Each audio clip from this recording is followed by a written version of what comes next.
Milyonları ilgilendiren iki gelişme. Biri emeklileri, diğeri 11,5 milyona yakın genel sağlık sigortalıyı kapsıyor.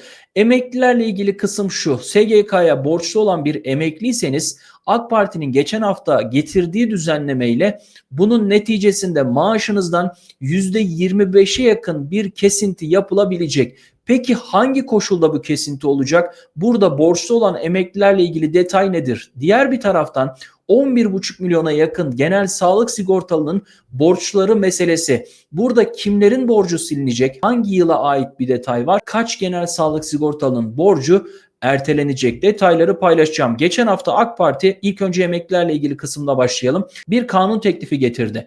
Bu kanun teklifi mevcut emeklileri ilgilendirmiyor.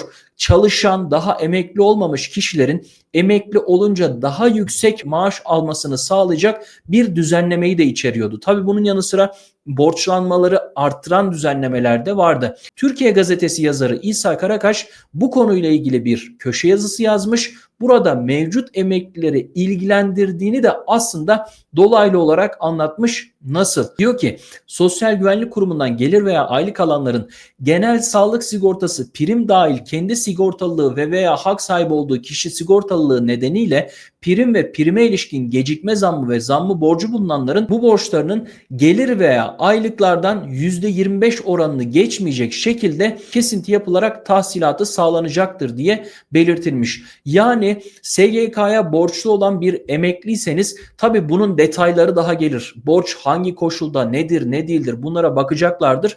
Burada %25'e yakın emekli maaşından bir kesinti yapılabilecekmiş bu haberdeki detaya göre. Burada tabii hazır genel sağlık sigortası demişken, genel sağlık sigortası ile ilgili ne oluyor? Sabah gazetesi yazarı Önder Yılmaz şöyle bir haber yaptı. GSS borcu olanlar dikkat, 10 milyon vatandaşın 100 milyar liralık borcu ertelenecek diye. Peki hangi vatandaşların borcu erteleniyor? Kimlerin borcu siliniyor? O detayları da paylaşayım. Bu habere göre hükümet ödeme gücü bulunmayan vatandaşların genel sağlık sigortası borcunu erteleme ve 2015 yılındaki borçlarını silmek için düğmeye bastı. Hazırlığı devam eden yasal düzenleme meclisteki torba teklifine eklenecek deniliyor. Yani aslında konuşulacak, görüşülecek, bu torba yasanın içerisine de bu gelebilirmiş. Buradaki süreç 10 milyona yakın vatandaşın genel sağlık sigortası borcu ertelenecekmiş. Nasıl ertelenecek, nasıl bir düzenleme yapılacak, daha detayları yok ama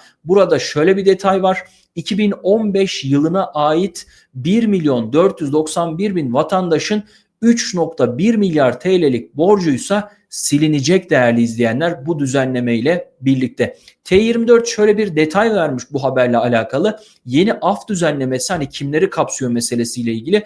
Özellikle gelir testine daha girmemiş veya gelir seviyesi düşük olduğu için primlerini ödeyemeyen ve çeşitli yapılandırmalara rağmen borç yükü altında kalan vatandaşları kapsıyor diye de belirtilmiş. Biliyorsunuz genel sağlık sigortası meselesi ara ara bu şekilde oluyor ve işte mesela 2015 yılında bu borçları silecekler. 10 milyon vatandaşın da borcu ertelenecek. Tabi burada merak konuları arasında da şu yer alıyor. Eğer borcunuz varsa işte genel sağlık sigortası, Bağkur vesaire diğer meseleler, hastaneye gittiğinizde ne olacak? Bu yıl sonuna kadar faydalanabiliyordunuz. Bu yıl sonundan sonra tekrar bu uzatılacak mı?